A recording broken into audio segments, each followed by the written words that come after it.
एक शख्स का दूसरे शख्स के साथ, किसी जगह के साथ या किसी ऑब्जेक्ट के साथ तालमेल जुड़ जाना, अपनायत फील होना, इसे रैपो कहते हैं। अक्सर ऐसा होता है कि हम कुछ लोगों से मिलते हैं और शायद पहली मर्तबा मिल रहे होते हैं, मगर ऐसा लगता है कि हम पहले से उनको जानते हैं, पहले से कोई वाकफियत है। तो ये क्या होता है? ये कॉमनैलिटी, और इसी से ही रैपो बिल्ड होता है। जब दो लोग मिलकर कुछ बिजनेस आइडियाज पर वर्क करते हैं तो इनिशियली उनकी बॉन्डिंग बहुत स्ट्रांग होती है, यानी वहां पर रैपो स्टेब्लिश्ड होती है, रैपो एग्जिस्ट करती है। लेकिन कुछ अरसे बाद इख्तलाफात भी हो जाते हैं। तो क्या इंसान बदल गए, लोग बदल गए? कुछ ऐसी चीजें हैं जिनको समझने की जरूरत है। अब अगर नेचुरल रैपो किसी भी वजह से बिल्ड नहीं हुआ या नहीं हो पा रहा है, तो हमें रैपो बिल्ड करने के लिए कुछ एक्सरसाइज, कुछ टेक्निक्स अप्लाई करनी होगी, और उन टेक्निक्स को आज हम समझेंगे।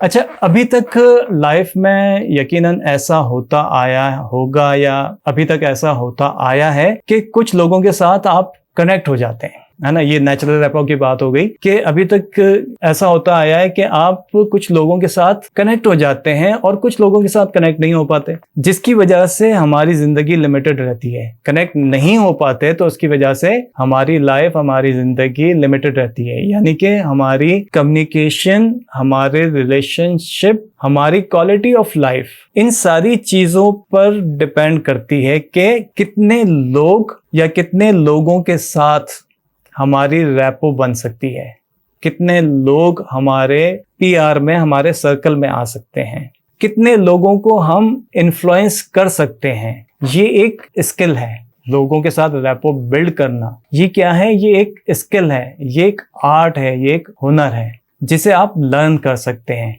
कैसे लर्न कर सकते हैं?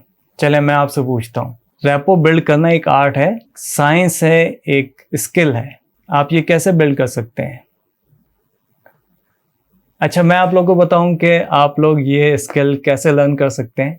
आप ये स्किल लर्न कर सकते हैं NLP यानी न्यूरो लिंग्विस्टिक प्रोग्रामिंग के जरिए। NLP या neuro linguistic programming in skills को सिखाता है।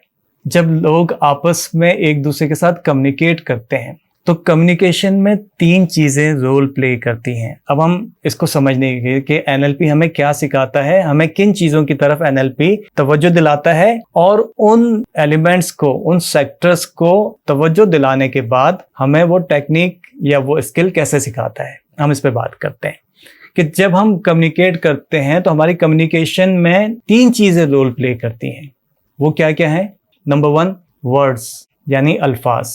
नंबर 2 हमारे बात करने की जो टोन है यानी लहजा, जो अल्फाज अदा किए जा रहे हैं या हम जो बात कर रहे हैं उनका लबो लहजा कैसा है। नंबर 3 फिजियोलॉजी यानी जिस्मानी हरकत सकनात जिसको कहते हैं, बॉडी लैंग्वेज भी कहते हैं। तो ये 3 चीजें हैं जो कम्युनिकेशन में काम आती हैं। हमारी कम्युनिकेशन में जो अल्फाज का रोल होता है ये 7% होता है। हम जो बात करते हैं, अल्फाज इस्तेमाल करते हैं, इसका असर जो हमारे सामने वाले या किसी भी शख्स पे या जिससे हम बात कर रहे हैं, उसको हम कोई बात कम्युनिकेट कर रहे हैं, चाहे आप टीचर हैं तो आप अपने स्टूडेंट्स के साथ बात कर रहे हैं, अगर आप कोई सेल्समैन है, सेल्स पर्सन है, बिजनेसमैन है, इवन आप अपने घर के सरबराह भी हैं या घर के एक फर्द हैं, आप यकीनन हर कोई किसी ना किसी फैमिली का, किसी घर का एक फर्द होता है। तो आप अपनी फैमिली में जब बात कर रहे होते हैं तो हम जो अल्फाज इस्तेमाल करते हैं, जो वर्ड्स हमारे मुंह से निकलते हैं, उनका असर दूसरे लोगों पर जो होता है, उसका जो इफेक्ट है वो 7% होता है।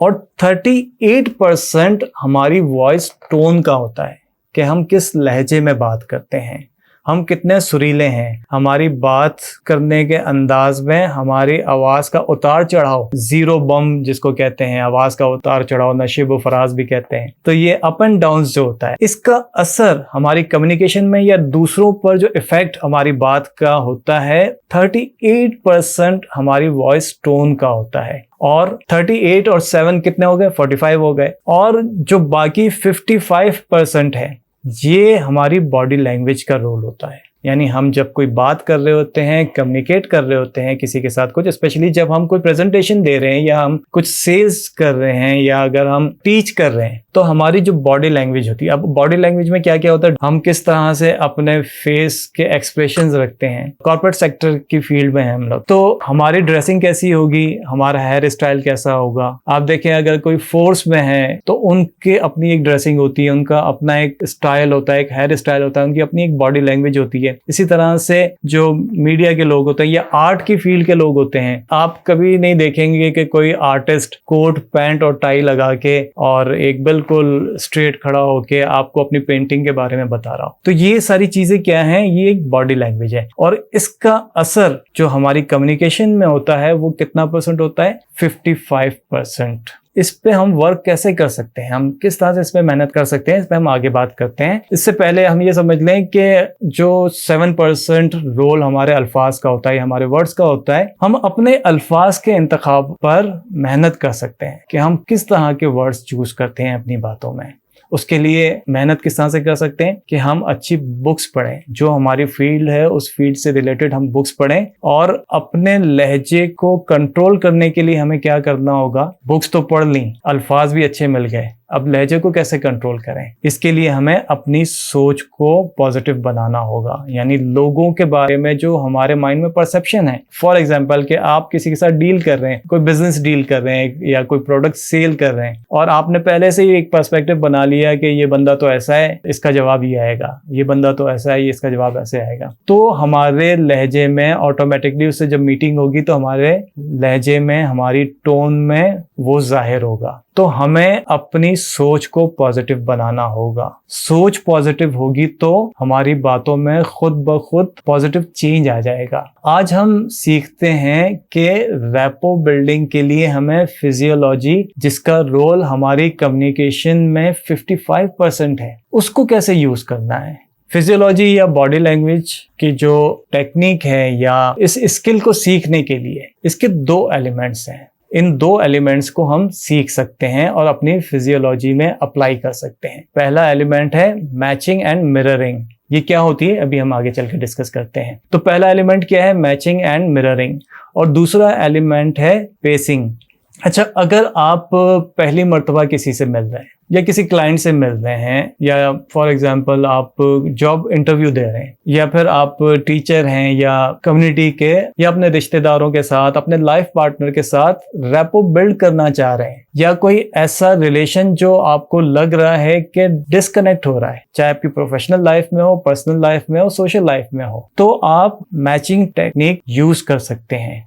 मैचिंग का क्या मतलब है, हू बहू होना, यानी जैसा सामने वाला बंदा है उसके जैसा ही अपने आप को बनाना, ढालना, या अपने आप को वैसा जाहिर करना।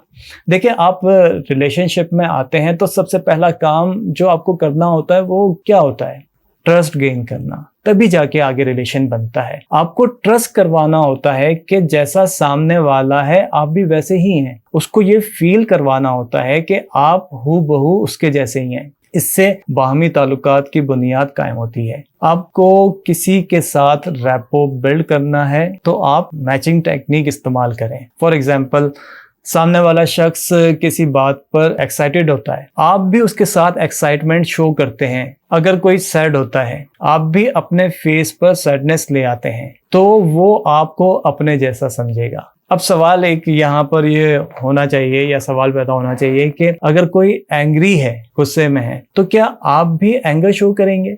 अब मैं आपसे ये सवाल कर रहा हूँ कि देखें, कोई एक्साइटेड है तो आपने एक्साइटमेंट शो की उसके साथ मैचिंग के लिए। कोई सैड है तो आपने भी अपने फेस पे सैडनेस शो की। अगर कोई एंग्री है, गुस्से में है, तो आप क्या करेंगे? अब मैचिंग के लिए आप क्या करेंगे? क्या आप भी एंगर शो करेंगे? आप एंगर शो करेंगे, लेकिन उस बंदे पर नहीं, उस सिचुएशन पर या उस बात पर जिस पर उसे गुस्सा आ रहा है, या किसी बात पर वो एंग्री है, तो आप उस बात पर, उस सिचुएशन पर अपना एंगर शो करेंगे।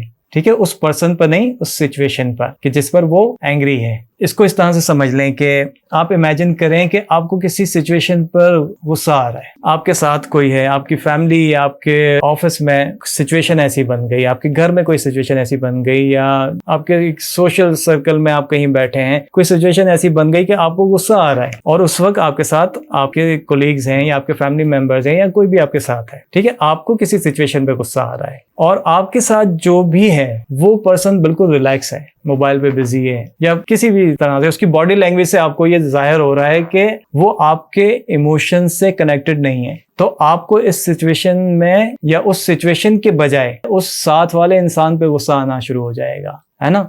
तो इसी तरह से अगर किसी और को जिसके साथ आप रिलेशन बनाना चाह रहे हैं उसको किसी बात पे गुस्सा आ रहा है, अब आपको रिलेशन बनाना है, तो आप उसके साथ कनेक्टेड होने के लिए क्या करेंगे, जिस सिचुएशन पे या जिस बात पे उसका गुस्सा आ रहा है तो आप भी अपने फेस पे या अपनी बॉडी लैंग्वेज में ये शो करेंगे कि हाँ वाकई ये गुस्से वाली बात है या एंग्री होने वाली बात है। ये एक टेक्निक है। अगर आप उसके इमोशंस को मैच कर लेते हैं, कनेक्ट कर लेते हैं, तो आपके रिलेशंस मजबूत होने शुरू हो जाते हैं। आपने करना क्या है, आपको भी दूसरों के साथ रिलेशंस मजबूत करने हैं अगर, तो उनके इमोशंस, उनकी फीलिंग्स और उनकी बॉडी लैंग्वेज के साथ मैचिंग करनी होगी और ये आप एक एक्सरसाइज के तौर पे करेंगे। अब आते हैं मिररिंग की तरफ। इसमें क्या होता है कि आपके सामने वाले की बॉडी लैंग्वेज को आप कॉपी करते हैं। मिररिंग की बात कर रहे हैं हम, और कॉपी करेंगे तो किस तरह से, मिररिंग में किस तरह से कॉपी करेंगे कि अगर वो अपना सीधा हाथ अपने चिन पर रखता है तो आप क्या करेंगे, आप गैर महसूस तरीके से अपनी चिन पर लेफ्ट हैंड रखेंगे। उसने रखा, राइट हैंड अपने चिन पर रखा, अपने फेस पर रखा, उसको महसूस ना हो, बिल्कुल गैर महसूस तरीके से आप थोड़ी देर बाद या बातों बातों में आप भी उसको मिरर कॉपी करेंगे और लेफ्ट हैंड अपनी चिन पर रखेंगे।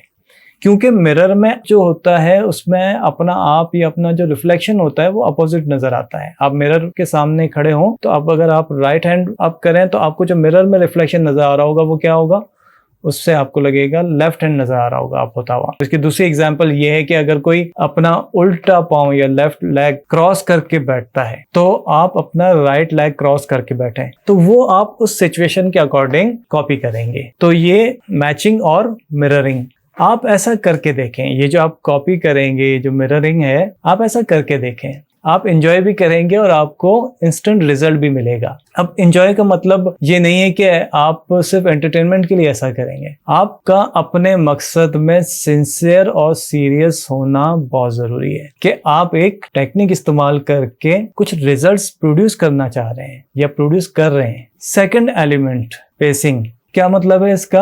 इसका मतलब ये है कि देखिए, फिजियोलॉजी में जेस्चर्स और पोस्चर्स जो होते हैं, जेस्चर्स क्या होते हैं, हाथ हिलाने की पोजीशन होती है, किसी पोजीशन में बंदा बैठा है, खड़ा है, तो वो पोस्चर होता है, ठीक है। तो फिजियोलॉजी में जेस्चर्स और पोस्चर्स को चेंज करने की जो रफ्तार होती है किसी की, उसको फॉलो करना, उस स्पीड को, उस रफ्तार को फॉलो करना, ठीक है। उस रफ्तार को फॉलो करते हुए आपको उसी रफ्तार से अपनी कम्युनिकेशन की रफ्तार रखनी होगी। कोई तेज बात कर रहा होता है, स्पीड में बात कर रहा होता है, ऊंची आवाज में बात कर रहा होता है, कोई स्लो बात कर रहा होता है, धीमी बात कर रहा होता है, तो जो उसके बात करने का अंदाज होता है उसी के अकॉर्डिंग उसकी बॉडी लैंग्वेज होती है। कोई एनर्जेटिक होता है, कोई डल होता है, तो आपको उसके उसी पेस को मैच करना है। आप मैचिंग और मिररिंग और पेसिंग पर कमांड हासिल कर लेते हैं तो उसका अगला स्टेप जो होगा वो होगा लीडिंग। ये एक्सरसाइज नहीं है, ये मैचिंग एंड मिररिंग और पेसिंग के बाद या आप उस पर कमांड हासिल कर लेते हैं, कंट्रोल हासिल कर लेते हैं और आप ये कर गुजरते हैं, तो उसके बाद जो अगला मरहला होगा, अगला स्टेप होगा,